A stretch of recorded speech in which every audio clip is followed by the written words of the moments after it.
Thabo Mbeki tells UN Council why Nigeria has separatist crisis. Welcome to the news, and thank you for tuning in to listen.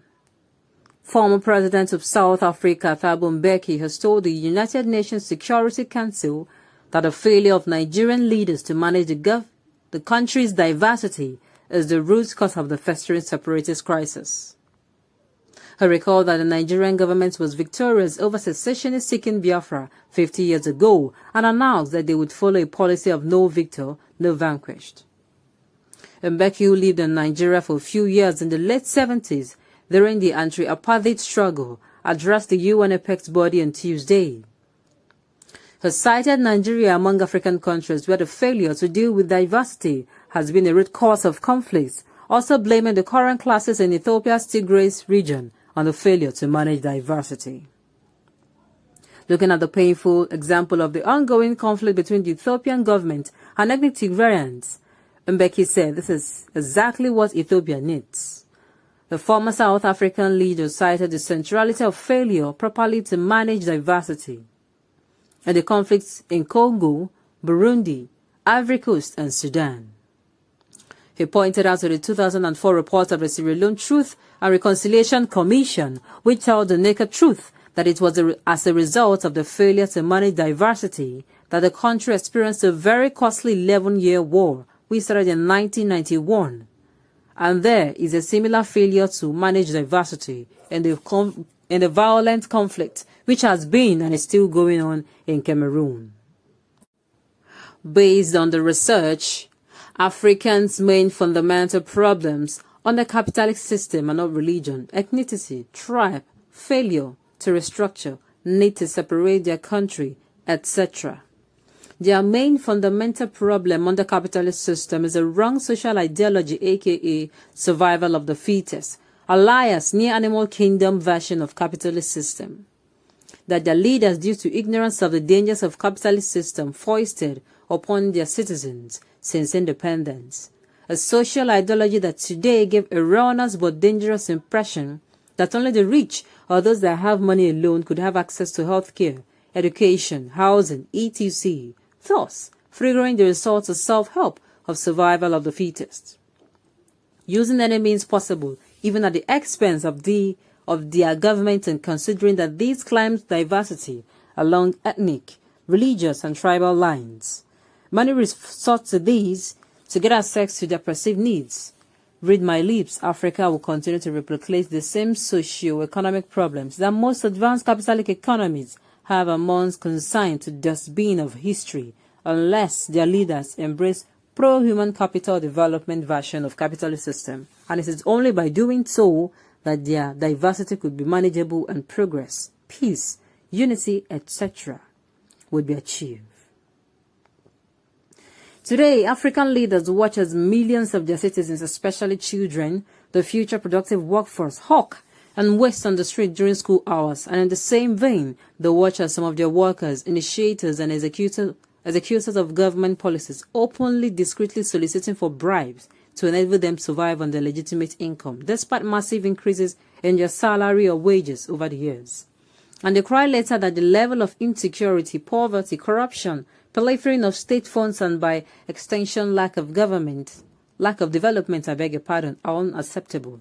If only they realize that what they see today are the evils, dangers of pure capitalist system, and had intervened like Europe did, through deliberate, sustainable state structures, social inclusion, and almost self-financing system, an integral part of pro-human capital development version of capitalist system, then all we see today may become history as it is in Europe.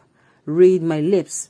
All the capitalist climes in Africa that ignorantly fail to make state structures an integral part of their social ideology are running near animal kingdom of capitalist system. And what they must continue to see is animal kingdom behavior, that is the use of brutal force, intimidation, and their teeth to get access to their perceived needs at the expense of a state government. The EU are more articulated than the rest of the world for sharing themselves on small groups for easy management, but Africans, due to colonial mentality on payments and collecting of taxes, They are being carried away for maintaining large population of people without good diversity. The reasons for agitation is the not first and not take it all mentality of Fulani oligarchy. Nobody can be happy being treated like second-class citizen in his own fatherland. Yes, I totally agree. This is the truth and nothing but the truth. If today the Fulani desist from master-slave mentality, Nigeria will be peaceful, but so long there is injustice, there can be no peace. Our leadership failure in Nigeria is very obvious. The former South African president may not be far from the truth. The winner takes it all syndrome, ethnic dominance, intentions to subjugate other ethnics in the name of one Nigeria are the real issues. Until consideration is given to the management of diversities in Nigeria, that a much expected peace will return. And the firm alternative, let us break up the country in line with the three major tribes at independence. Definitely we cannot continue in this fashion of ultimate deception. Nigeria is not one. The suggestion of breakup in Nigeria along the lines of the so-called three major tribes at independence is not only peril, but also extremely selfish. Why? Nigeria has long gone past that. There will only be a huge conflagration if anyone attempts to do that in the present Nigeria.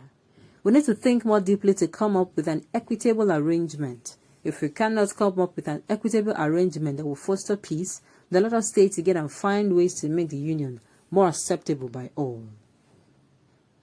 Okay. Say it as it is and stop hiding behind the finger.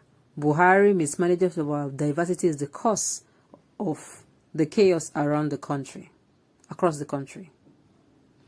All past and present presidents, governors and lawmakers are guilty of this reversible crime, not just Buhari. Okay. The failure of Buhari regime to manage our diversity, his nepotistic attributes, and his colonization agenda are the causes of separatist agitations in Nigeria. Thank God he has only 1.5 years to go. Never again should we have such a leader in Nigeria. Okay. Buhari APC government contributes to the problem that is going on in Nigeria today. He tries to turn Nigeria to Islamic country, but it has failed. That is why the killings going on. He doesn't see anything good in the southern part of the country except the oil and gas that belongs to the south. A nation that cannot manage its internal crisis by the principle of civility and collective responsibility should consider itself a disaster waiting to happen. Okay, on this note, we have come to the end of the news. We say thank you for tuning to listen and listening to the end. Until I come your way next time, enjoy the rest of your day.